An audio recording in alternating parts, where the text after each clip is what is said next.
ದಿನಾಂಕ 5/5/2025 ವರ್ಣ ಪೊಲೀಸ್ ಠಾಣಾ ಸರಹದ್ದಿನಲ್ಲಿ ಸುಮಾರು ಬೆಳಗಿನ ಜಾವ ಅಷ್ಟೊತ್ತಿಗೆ ಕಾರ್ತಿಕ್ ಎಂಬ ವ್ಯಕ್ತಿಯ ಒಂದು ಮರ್ಡರ್ ಆಗುತ್ತೆ.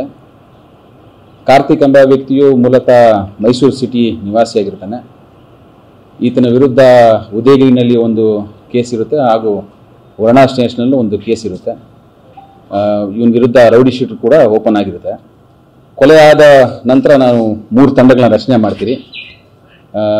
CCTVಗಳು ನಮಗೆ ಎಲ್ಲ ಕಡೆ ಒಂದು 2-3 ಕಡೆ ಸಿಗುತ್ತೆ. ಅದಾದ ನಂತರ ನಾವು ತಂಡದ ಬಾತ್ಮೀದಾರರ ಮಾಹಿತಿ ಮೇರೆಗೆ ಈ ಒಂದು ಪ್ರಕರಣದಲ್ಲಿ ಭಾಗಿರೋ ಒಂದು 6 ಜನನ ನಾವು ಸೆಕ್ಯೂರ್ ಮಾಡ್ಕೊಂಡಿರ್ತೀವಿ.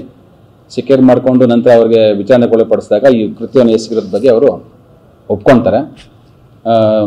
ಈ ಒಂದು ಮರ್ಡರ್ ಕೇಸ್ನಲ್ಲಿ ಇನ್ವಾಲ್ವ್ ಆದಂಥವರು ಪ್ರವೀಣ್, ಅವಿನಾಶ್, ರವಿ, ಚಂದು, ಆನಂದ್ ಮತ್ತು ವೆಂಕಟೇಶ್ ಶೆಟ್ಟಿ ಮತ್ತು ಇನ್ನೊಬ್ಬ ಮಹಿಳೆ, ಒಟ್ಟು 7 ಜನ ನಾವು ಈ ಒಂದು ಪ್ರಕರಣದಲ್ಲಿ ನಾವು ಸೆಕ್ಯೂರ್ ಮಾಡ್ಕೊಂಡಿದ್ದೀರಿ.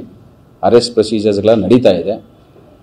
ಮೊದಲಿಗೆ ನಮಗೆ ತಿಳಿದು ಬಂದ ವಿಚಾರ ಅಂದರೆ ಏನೋ ದುಡ್ಡಿನ ವಿಚಾರದಲ್ಲಿ ಇದೊಂದು ಕೊಲೆ ಆಗಿದೆ ಅಂತ ನಮಗೆ ಮಾಹಿತಿ ಸಿಕ್ಕಿತ್ತು ಪ್ರಾಥಮಿಕ ತನಿಖೆಯಿಂದ. ಬಟ್ ಇವನ್ನೆಲ್ಲ ವಿಚಾರಣೆ ಮಾಡಿದಾಗ ಇದ್ರ ಮೋಟಿವು ಒಂದು ಹುಡುಗಿ ವಿಚಾರದಲ್ಲಿ ಆಗುತ್ತೆ.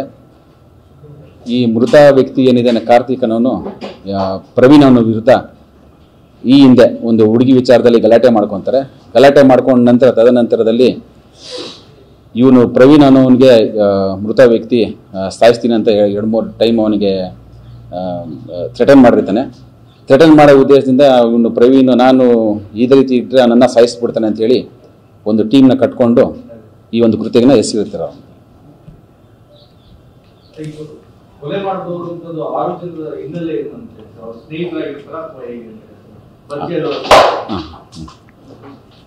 ಈ ಒಂದು ಕೃತ್ಯದಲ್ಲಿ ಭಾಗಿಯಾಗಿರುವಂಥ ಪ್ರವೀಣ್ ಅನ್ನೋನು ಈ ಹಿಂದೆ ಮೃತ ಯಾರಿದ್ದಾನೆ ಕಾರ್ತಿಕ್ ಅವನ ಜೊತೆನೇ ಇರ್ತಾನೆ. ಅವನಿಗೆ ಡ್ರೈವರ್ ಆಗಿ ಕೆಲಸ ಮಾಡ್ತಿರ್ತಾನೆ.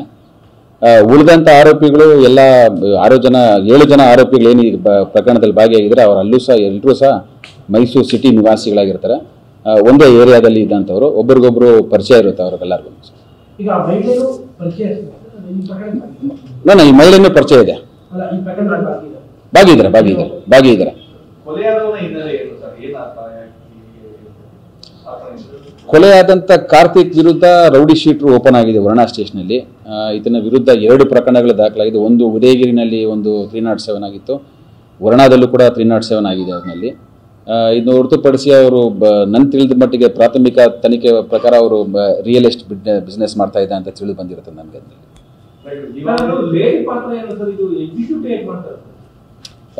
ತನಿಖೆ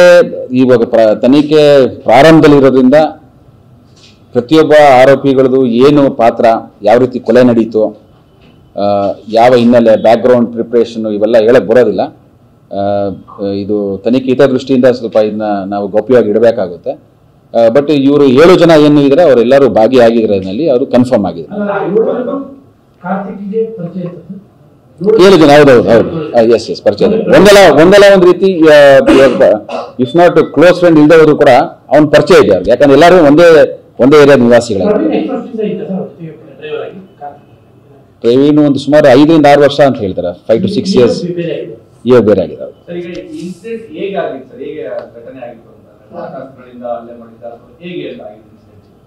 ಇನ್ಸಿಡೆಂಟ್ಗಳು ಇವರು ನಮ್ಮ ವರ್ಣ ಠಾಣಾ ಲಿಮಿಟ್ಸ್ನಲ್ಲಿ ಒಂದು ಹೋಟೆಲ್ ಇದೆ. ಆ ಹೋಟೆಲ್ ಮುಂಭಾಗದಲ್ಲಿ ಇದು ಘಟನೆ ನಡೆಯುತ್ತದೆ.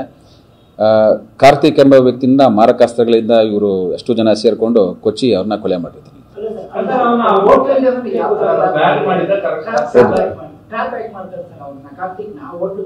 ಅದೇ ಅಲ್ಲ, ಯಾವ ರೀತಿ ಟ್ರ್ಯಾಕ್ ಮಾಡ್ತಾ ಇದ್ರು, ಇವನ್ನ ಯಾವ ರೀತಿ ಫಾಲೋ ಅಪ್ ಮಾಡ್ತಾ ಇದ್ರು, ಯಾರು ಫಾಲೋ ಅಪ್ ಮಾಡ್ತಾ ಇದ್ರು, ಇದೆಲ್ಲಾನು ಕೂಡ ತನಿಖೆಯಲ್ಲಿ ನಡೀತಾ ಇರೋದ್ರಿಂದ ನಾನು ಪಬ್ಲಿಕ್ ಡೊಮೈನಲ್ಲಿ ಬಿಡಕ್ಕೆ ಬರೋದಿಲ್ಲ. ತನಿಖೆ ಮುಗಿದ ನಂತರ ಬಹುಶಃ ಆಮೇಲೆ ಗೊತ್ತಾಗುತ್ತೆ.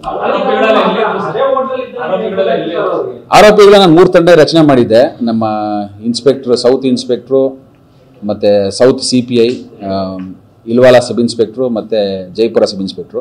ಇವರು ಇಷ್ಟು ಜನನು ಒಂದು ಟೆಕ್ನಿಕಲ್ ಇನ್ಫಾರ್ಮೇಶನ್ ಆ್ಯಂಡ್ ಬೇರೆ ನಮ್ಮ ಇನ್ಫಾರ್ಮೆಂಟಲ್ ಕಡೆಯಿಂದ ಮಾಹಿತಿ ಸಿಕ್ತು ಅವ್ರಿಗೆ. ಹೌದು ಹೌದು ಹೌದು. ಒಬ್ರು ಎಸ್ ಎಸ್ ಅಯ್ಯೋ ಒಬ್ರು ಕೆಲವು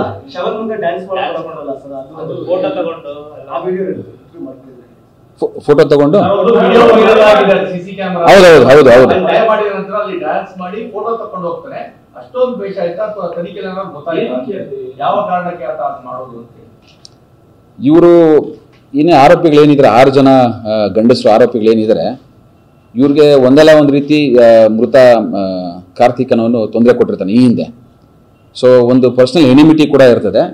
ಆದರೂ ಒಟ್ಟಿಗೆ ಈ ಪ್ರವೀಣ್ಗೆ ಏನು ತೊಂದರೆ ಮಾಡಿ ಗಲಾಟೆ ಮಾಡಿರ್ತಾನೆ ಈ ಒಂದು ಕೆಲವು ತಿಂಗಳ ಹಿಂದೆ, ಇದನ್ನೆಲ್ಲ ಸೇರಿಸ್ಕೊಂಡು ಇಷ್ಟು ಜನ ಪ್ಲಾನ್ ಮಾಡಿಕೊಂಡು ಈ ಒಂದು ಕೃತ್ಯನ ಎಸಗಿರ್ತಾರೆ. ಫೋಟೋ ತನಿಖೆ ನಾವು ತರ್ತಾ ಇರಿ ಯಾಕೆ ತರ್ತಾ ಇರ ಅಂತ ಹೇಳಕ್ ಬರೋದಿಲ್ಲ. ಆ ಹೋಟ್ಲಲ್ಲಿ ಇದ್ದ ಅಂತ ಅನ್ನೋದ್ರ ಬಗ್ಗೆ ಅದನ್ನು ನಮ್ಗೆ ಮಾಹಿತಿ ಬಂದಿದೆ, ಬಟ್ ತಮ್ಗೆ ಹೇಳಕ್ ಆಗೋದಿಲ್ಲ ಇವಾಗ.